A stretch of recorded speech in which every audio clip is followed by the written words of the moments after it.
Pila ka tuig na kang kuan? Tuba.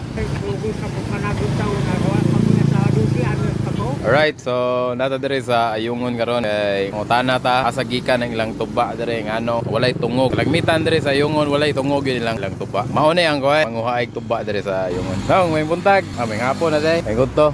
Kisay mangalan? Pilay with that? 67 years old. Muna yang tuba. Ang kabaligyan si Madam Pinpin.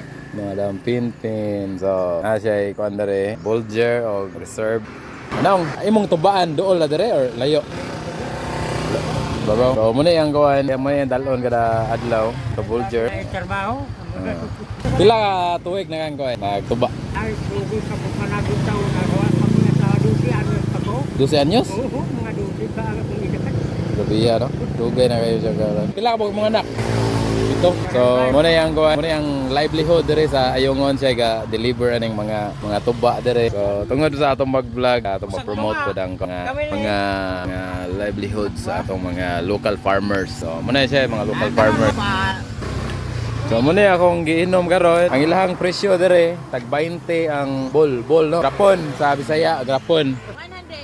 1 gallon, 100. So 1 gallon 100. Kaning media is 50.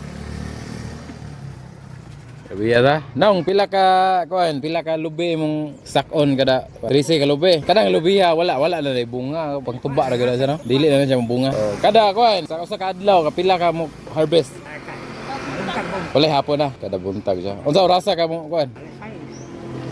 Right, so nata diri karon sa barangay Awaan, Ayungon, Negros Oriental. Nahan sa lungsod nyo makita diri kaning sharp nga tindahan. Kita niyo diri ang original nga manguhay og tuba.